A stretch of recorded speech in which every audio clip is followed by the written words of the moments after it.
cerita ini bukan tentang siapa yang salah dan siapa yang paling benar, tapi tentang hati yang kadang salah paham, kadang kesepian, dan kadang nekat mencari pelarian. Ini kisah seorang istri yang sempat lupa arah, tapi akhirnya sadar bahwa pulang adalah pilihan. Meski sempat terlambat, meski sempat juga terjatuh dalam dosa. Aku istri biasa, kerja kantoran, punya suami yang dulu pernah aku cintai setengah mati. Tapi hidup gak selurus naskah nikah yang ditandatangani. Perasaan bisa berubah, dan di antara rutinitas yang hampa, ada satu hal yang bikin aku kembali merasa hidup. Seseorang yang salah di waktu yang salah. Namaku Dira, usia 30, udah nikah 5 tahun sama Rino, cowok yang dulu kuanggap paling bisa jaga hati dan tubuhku. Dulu ya, sebelum semuanya berubah, sekarang Rino lebih sering jaga laptop daripada jagain aku. Pulang malam terus, kadang udah tengah malam, kadang malah nginep di kantor. Katanya kerjaan numpuk. Aku sih ngerti, tapi lama-lama capek juga dimengerti terus. Rumah ini makin sepi, kasur makin dingin, dan aku makin sering ngobrol sama diri sendiri. Hari itu, kayak biasa aku berangkat kerja lebih pagi, biar bisa santai dulu sebelum masuk jam kantor. Di ruang pantry udah ada satu sosok yang makin sering bikin aku senyum tanpa sadar.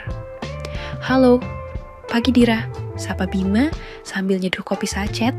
Tangannya rapi, jam tangannya keren, dan aromanya maskulin banget. Pagi Mas Bima, wah kamu rajin bangun pagi juga ternyata. Jawabku sambil nyeduh teh. Dia senyum tipis, biar sempat ngopi sebelum tenggelam sama laporan. Kami duduk bareng di meja kecil dekat jendela. Dari luar, cahaya matahari pagi masuk pelan. Aku nyeruput teh pelan-pelan, sambil lirik dia sedikit.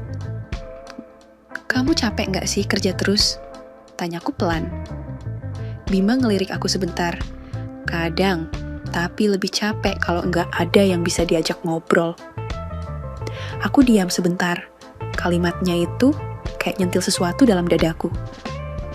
Aku juga gitu, capek, tapi bukan capek kerja, capek nunggu suami yang makin jauh. Kadang aku juga pingin cerita, tapi nggak tahu harus ke siapa. Ucapku akhirnya, lebih ke diri sendiri sebenarnya. Cerita aja ke aku pendengar yang baik kok. Jawabnya sambil senyum manis. Dan entah kenapa aku percaya. Hari itu jadi awal aku mulai buka lembar demi lembar keresahan yang selama ini aku simpan sendiri. Tentang Rino yang makin dingin, tentang kesepianku, tentang tubuh ini yang udah lama gak disentuh mesra. Dan Mas Bima, dia dengerin semuanya. Matanya tenang, tatapannya hangat. Tangannya kadang nyentuh lenganku sekilas, tapi cukup buat bikin kulitku merinding pelan. Saat itu, aku baru mulai sadar satu hal, hati ini kayaknya mulai goyah. Sejak pagi itu, aku dan Mas Bima makin sering ngobrol. Gak melulu soal kerjaan, kadang soal makanan, kadang soal film, kadang soal yang lebih personal. Entah kenapa, aku nyaman aja gitu cerita ke dia. Gak ada drama, gak ada penghakiman. Dia dengerin kayak orang yang bener-bener peduli banget sama aku. Siang itu, kami makan bareng di kantin belakang kantor. Duduk berdua di pojokan, agak jauh dari meja-meja rame yang isinya ibu-ibu gosip dan bapak-bapak yang doyan debat politik. Aku pernah loh, seminggu gak diajak ngomong sama suamiku, kataku sambil aduk-aduk es teh. Kenapa emangnya? Tanya Mas Bima. Pelan, tatapannya lurus ke mataku serius. Gak tahu, mungkin karena dia capek kerja, mungkin karena aku juga udah gak menarik buat dia. Mas Bima diam sebentar, terus dia letakin sendoknya dan nyender ke kursi. Kamu tuh menarik banget, Dir. Jangan pernah mikir kamu gak cukup. Aku ketawa kecil, agak nyinyir. Menarik, tapi gak bikin suami betah di rumah, lucu ya. Mas Bima narik napas. Kadang yang salah bukan kamu, tapi cowoknya yang gak sadar punya istri yang butuh disayang, bukan cuma dinafkahin. Jeleb, aku diam. Kata-katanya terlalu pas, terlalu dalam. Kayak dia bisa baca isi pikiranku sejak lama. Makasih ya, kataku pelan. Suaraku nyaris gak keluar. Buat apa? Dia balik nanya. Udah dengerin, udah bikin aku ngerasa gak sendirian. Dia senyum. Kamu gak sendiri, Dira. Aku di sini. Sumpah, rasanya aku pengen nangis saat itu juga. Tapi aku tahan, biar semua tetap kelihatan biasa. Padahal, dalam hati udah mulai berantakan. Malamnya, aku pulang dan nemuin Rino lagi. Duduk di ranjang, nunggu, tumben. Biasanya udah molor di sofa. Hai, sapaku sambil buka sepatu dan kaos kaki. Dia cuma ngangguk, cepet mandi yuk, sini bareng aku. Aku kaget, udah berbulan-bulan dia gak ngajak beginian. Tapi ya udah, aku ikut aja, walau dalam hati ada rasa aneh. Kami akhirnya tidur bareng, tangannya dingin, gerakannya buru-buru kayak kejar setoran. Gak ada tatapan, gak ada pelukan, aku diam aja, nurutin iya, tapi ngerasain enggak. Semuanya terasa hambar, dingin, seperti tubuhku ada, tapi hatiku di tempat lain. Dan jujur aja, di tengah-tengah wajah Mas Bima, sempat mampir di pikiranku. Bukan niat banding-bandingin sih, tapi tubuh ini seakan tahu kehangatan itu bukan di sini. Setelahnya, Rino langsung tidur, punggungnya menghadapku. Aku bengong menatap langit-langit kamar. Aku habis nurutin suamiku, tapi kenapa rasanya kayak kosong banget? Mungkin karena aku udah ngerasa gak punya siapa-siapa di rumah ini. Dan makin sadar, aku mulai bergantung ke orang lain buat merasa hidup. Besoknya, aku datang ke kantor agak telat dikit. Muka masih kusut, badan pegal bukan karena capek. Tapi karena semalam ngerasa kosong banget, padahal habis lembur suami sendiri. Pas masuk ruang kerja, Mas Bima udah duduk di tempatnya, ngetik sambil nyeruput kopi. Aku pura-pura cuek, tapi dia langsung noleh dan senyum kecil. Kamu gak kelihatan ceria hari ini, katanya pelan. Aku cuma angkat bahu. Kurang tidur, Mas. Dia berdiri dan jalan ke mejaku bawa secangkir kopi. Coba ini, spesial gak kayak biasanya? Aku ketawa kecil. Kamu beneran nih Mas, bikin buat aku. Biar mood kamu balik, aku gak suka lihat kamu kayak gak semangat. Aku terdiam sebentar, pegang cangkir yang dia kasih barusan. Tangan kami nyenggol sebentar, gak lama, tapi cukup buat bikin detak jantung naik sepersekian detik. Makasih ya Mas, kataku pelan. Dia cuma senyum, lalu balik ke mejanya. Tapi sepanjang pagi, pikiranku kemana-mana. Sentuhan tadi sekilas tapi efeknya kok nempel banget rasanya. Sore harinya, kantor sepi udah banyak yang pulang, tapi aku masih ngerjain laporan. Dan entah dari mana, Mas Bima tiba-tiba udah berdiri di sebelahku. Mau aku temenin? Tawarnya. Aku ngangguk, meski sebenarnya gak perlu ditemenin. Tapi entah kenapa, aku rasanya pengen banget dia ada di situ. Kami duduk bersebelahan, komputer nyala, tapi dia gak kerja. Dia lebih banyak liatin layar aku, kadang kasih masukan, kadang cuma diam sambil nyender sedikit ke arahku. Suasana makin sunyi, cuman ada suara AC dan ketikan pelan. Tiba-tiba, aku ngerasa lenganku disentuh lembut, tangannya nyentuh tanganku. Gak langsung narik atau meraba, cuma nempel. Diem, aku gak nolak malah. Aku biarin. Dira, suaranya pelan, agak serak. Kamu gak harus sendirian terus nahan semua resahmu. Aku noleh pelan, tatapan kami ketemu, dan entah kenapa mataku panas. Bukan karena sedih, tapi karena ngerasa dilihat, didengerin, dirasain. Aku gak ngomong, tapi tanganku narik pelan jemarinya, masuk ke genggaman, dan kami diam begitu beberapa saat. Gak banyak kata, tapi jantungku deg-degan kayak habis lari. Malam itu aku pulang dengan kepala penuh pikirannya, hatinya, sentuhannya. Aku tahu kalau terus begini, aku bakal jatuh makin dalam. Dan jujur, kayaknya aku gak yakin bisa berhenti. 3 hari sejak sentuhan tangan itu semuanya berubah, Mas Bima gak banyak ngomong. Aku juga gak maksa. Tapi setiap kali mata kami ketemu, rasanya kayak ada yang ditahan, meledak, tapi ditahan. Panas, tapi dikemas rapi. Sampai akhirnya hari itu datang, hari Jumat pas jam kantor udah sepi, hujan deras. Aku niat lembur, Mas Bima katanya juga ada yang belum selesai. Kamu gak pulang, Mas? Tanyaku dari balik layar laptop. Dia ngelirik jam tangannya. Nunggu hujan reda aja. Kami diam cukup lama, tapi aura di ruangan itu udah gak biasa. Hujan di luar makin deras, AC mendesis pelan dan jantungku mulai gak karuan. Aku boleh jujur? Tanya Mas Bima pelan dari balik meja sebelah. Aku nengok. Boleh. Aku pengen kamu. Makjelep, kaget aku. Mas Bima. Bisikku pelan, nadaku gemetar. Kita udah salah dari awal. Tapi kamu juga ngerasain yang sama kan? Dia berdiri jalan pelan ke arahku, aku gak bergerak, cuma duduk. Nafasku udah naik turun.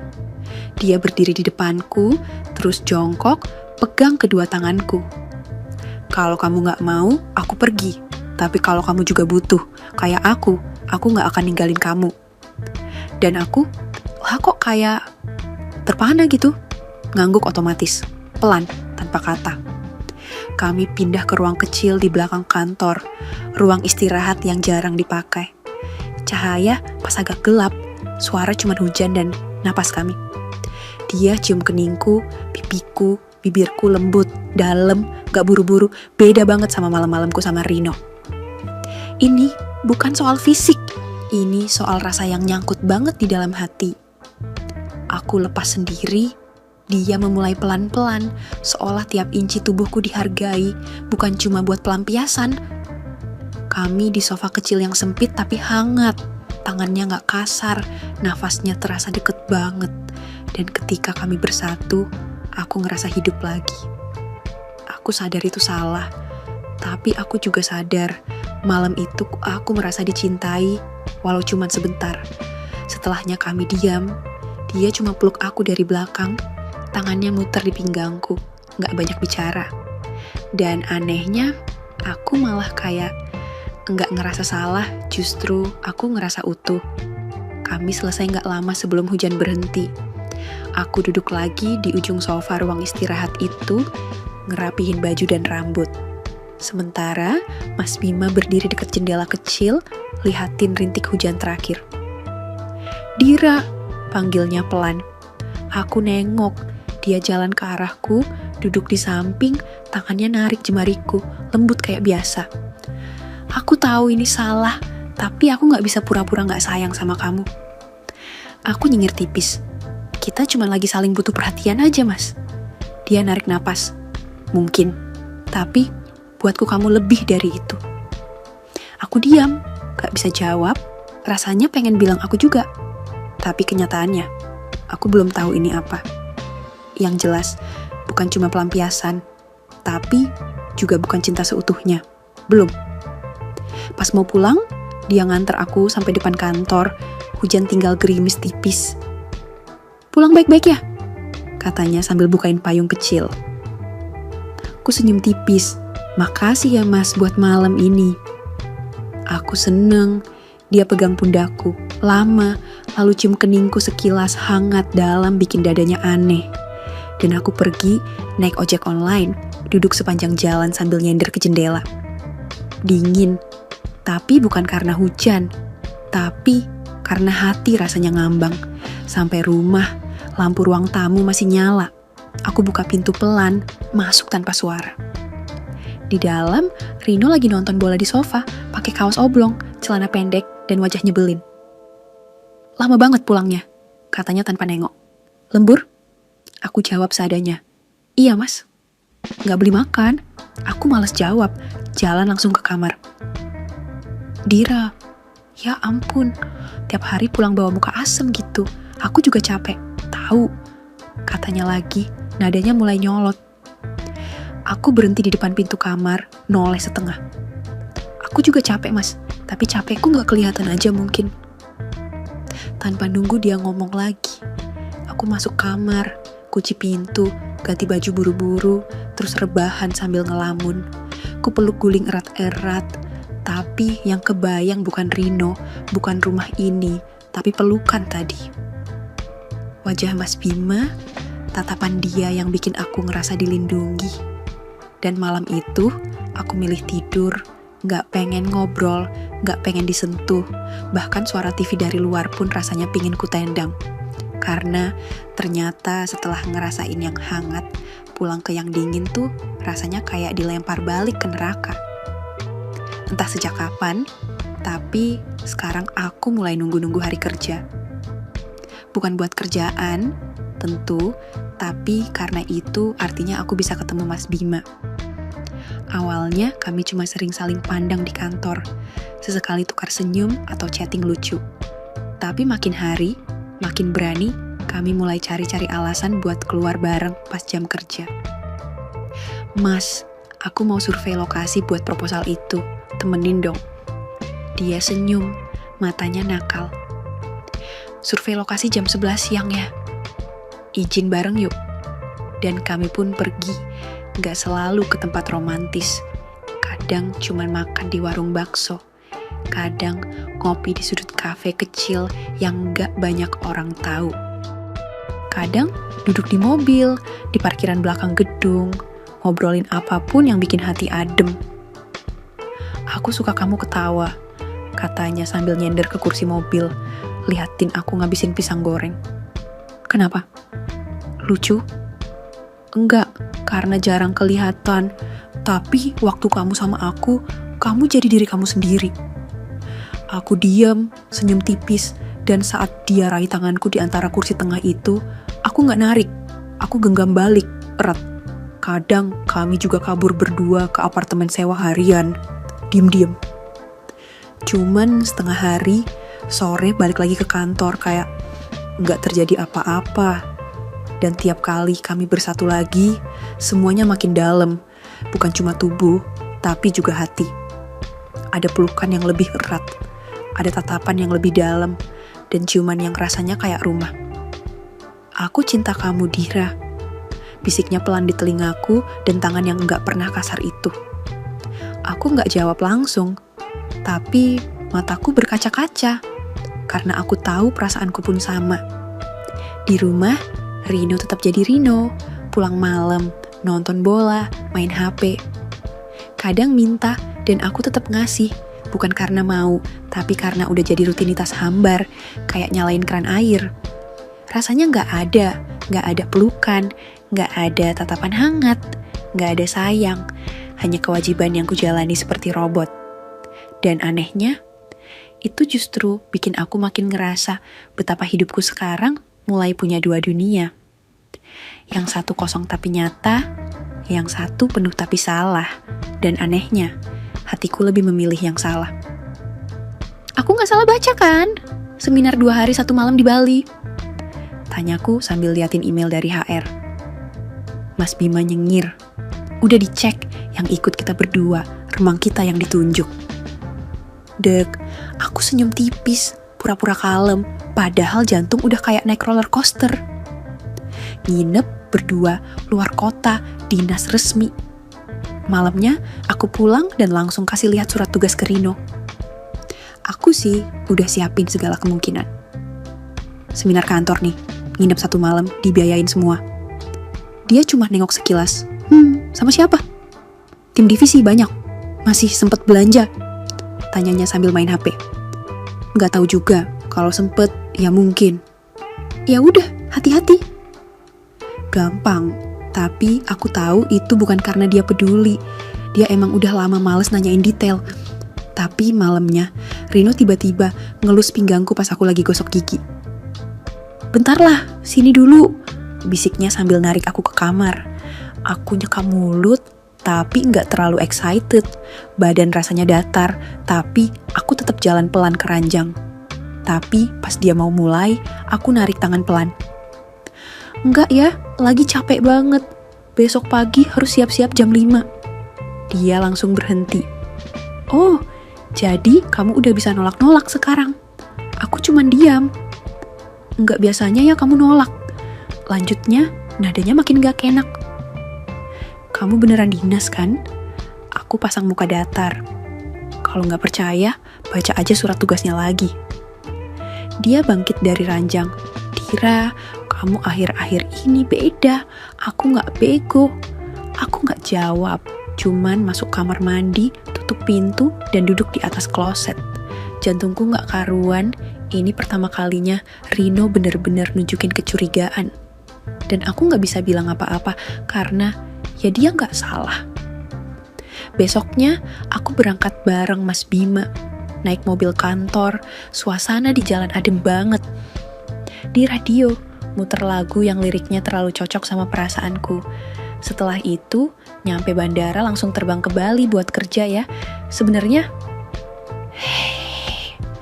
sampai hotel, kami check-in dengan kamar yang bersebelahan, tapi ya, kamar Bima itu kayak formalitas aja. Cuman buat nitip tas, sisanya dia di kamarku. Dan malam itu kami gak buru-buru, gak ada nafsu meledak-ledak. Kami makan dulu, ngobrol di balkon, lihat lampu-lampu kota yang nyala kecil-kecil kayak bintang. Aku pengen waktu berhenti, kataku pelan. Dia noleh, tangannya mengusap pipiku. Kalau bisa aku mau bawa kamu pergi, tinggal jauh, gak usah mikirin siapa-siapa. Aku senyum tipis, tapi kita tahu itu gak semudah itu. Dan pelan-pelan, dia tarik aku ke pelukannya. Malam itu, kami bersatu lagi. Beda dari sebelumnya, lebih pelan, lebih dalam. Kayak gak ada yang perlu dibuktikan, cuman ada dua orang yang saling cinta, tapi gak punya ruang buat cinta itu. Dari malam pertama sampai terakhir kami bareng. Bangun pagi bareng, mandi bareng, sarapan bareng, siangnya ikut seminar, malamnya makan malam romantis. Dan tiap malam kami menyatu lagi dan lagi, seperti pengantin baru yang gak pernah puas dengan satu pelukan. Aku bisa kayak gini tiap hari Dir, bisiknya setelah sesi malam keempat kami di kamar itu. Aku cuma nyender di dadanya, selimut masih setengah nutup tubuh kami berdua. Aku juga. Hari terakhir sebelum pulang, dia sempat minta 1 kali lagi. Aku gak apa-apa sih, tapi karena katanya, aku gak siap kangen kamu. Dan aku turutin aja, karena aku juga ngerasa yang sama. Saat di bandara aku udah mulai takut balik ke kenyataan. Dan bener aja, begitu sampai rumah, Rino makin sering marah. Kadang karena hal sepele. Salah naruh remote TV, marah. Telat nyiapin kopi, marah. Dikit-dikit marah. Bahkan waktu aku bilang capek kerja, dia malah nyindir. Capek kerja apa? Capek jalan. Aku diam. Aku sudah males debat. Makin hari jarak kami makin jauh. Tapi anehnya, aku gak ngerasa sedih. Justru makin renggangnya aku sama Rino bikin aku makin deket sama Mas Bima. Kami makin sering chat, video call, bahkan kadang masih sempet curi waktu ketemu, kayak orang pacaran beneran. Aku pengen kamu sepenuhnya, katanya suatu malam. Dan aku balas, aku juga pengen mas, tapi belum tahu caranya. Kami tahu ini salah, tapi hati gak pernah bisa diajak kompromi. Dan sekarang, aku mulai mikir berapa lama lagi aku bisa pura-pura kayak semuanya baik-baik aja. Beberapa hari setelah balik dari Bali, badanku kerasa aneh, bangun tidur kepala muter, perut mual. Dan tiap nyium bau minyak wangi Rino, rasanya pengen muntah. Awalnya, aku kira masuk angin, tapi ini udah seminggu dan mualnya makin jadi. Sampai suatu siang, pas lagi ngelipet baju di kamar, pandanganku ngeblur, dunia muter, badanku lemes dan gelap. Pas buka mata, aku udah di ranjang klinik, pencahayaan putih, bau alkohol medis. Dira, kamu bangun juga. Suara Rino pelan di sebelahku, tangannya megang tanganku erat. Aku? Kenapa? Tanyaku pelan. Dia senyum lebar, matanya kayak mau nangis. kamu pingsan. Aku panik banget, tapi ternyata, Dira, kamu hamil. Aku diam, nafasku kayak tertahan di dada. Hamil? Aku kedip-kedip nyoba nyerna kata itu hamil. Aku hamil? Bisikku. Iya, dokternya tadi udah tes. Positif, Dir, kamu hamil. Rino langsung nyium tanganku, mukanya gak bisa nyembunyiin bahagia. Kita bakal jadi orang tua. Aku nyoba senyum, tapi dalam hati, siapa yang harus aku percaya? Aku tahu aku tidur sama Rino sebelum ke Bali, tapi juga tahu aku dan Mas Bima hampir tiap malam selama di sana. Bahkan sebelum itu, udah sering dan tiba-tiba. Rasa senang itu nyatu sama rasa bingung, takut, dan dosa. Sejak tahu aku hamil, Rino perlahan mulai berubah, lebih perhatian. Setiap pagi nyiapin sarapan, tiap pulang kerja langsung nanya, aku pengen makan apa, dan tiap malam ngajak ngobrol sambil dielus perutku yang masih datar. Anak kita bakal lucu banget, kayak kamu, katanya sambil kecup keningku. Aku cuma senyum kecil, tapi di balik senyum itu pikiranku berisik. Kalau anak ini ternyata bukan dari dia, aku nggak tahu harus gimana, aku nggak tahu harus ngapain. Tapi satu yang pasti, hidupku nggak bakal sama lagi. Ada yang berubah dari caraku memandang Rino sekarang. Mungkin karena tiap pagi dia ngelus perutku sambil bisik-bisik, jaga ibu ya, Nah. Atau karena dia sekarang nggak pernah lagi marah, cuma karena sendok nggak ditaruh di tempatnya. Atau karena dia benar-benar berusaha jadi suami dan calon ayah yang baik, meski dulu sempat bikin aku merasa sendirian. Aku nggak tahu pasti kapan titik baliknya. Tapi yang jelas, tiap perhatian kecil itu pelan-pelan buka hatiku lagi. Dan untuk pertama kalinya, dalam berbulan-bulan, aku masakin Rino makan malam, bukan karena kewajiban, tapi karena pengen. Mas Bima masih sering ngechat, masih nanya kabar, masih ngajak ketemuan, tapi aku mulai jarang bales. Kadang cuman aku read, kadang aku jawab singkat. Aku kangen kamu, katanya waktu itu. Aku cuma ngetik, aku capek mas, nanti ya. Tapi nanti itu gak pernah jadi hari ini. Aku belum bilang siapapun soal kehamilanku, selain Rino dan dokter klinik, bahkan teman kantor aja belum tahu. Mas Bima, apa lagi? Bukan karena aku takut, tapi karena aku udah mutusin. Ini bukan cuma soal anak, ini soal hidupku, rumahku. Orang yang selama ini aku anggap udah hilang rasa, ternyata cuma butuh diberi ruang untuk berubah. Aku pernah salah jalan, iya, tapi bukan berarti aku harus terus jalan di situ. Malam itu, Rino peluk aku dari belakang waktu aku lagi ngaca, sambil elus perutku yang mulai agak mengeras. Kamu bahagia, Dir? Aku diam sebentar, tapi akhirnya aku angguk pelan. Iya, sekarang iya. Cinta itu kadang bisa datang 2 kali, tapi yang kedua harusnya kita lebih tahu kemana harus pulang. Dan aku akhirnya pulang juga ke Rino. Tamat.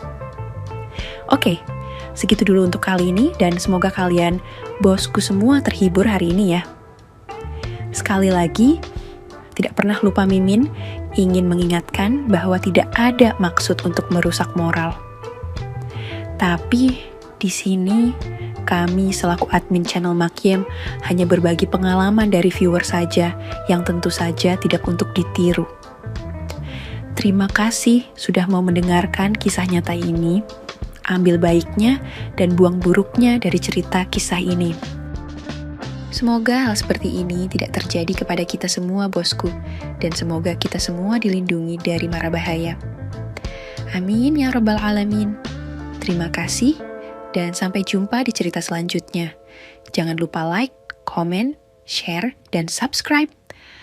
Oh iya, kira-kira kalian semua bosku yang terhormat kepengen kisah-kisah yang seperti apa lagi nih?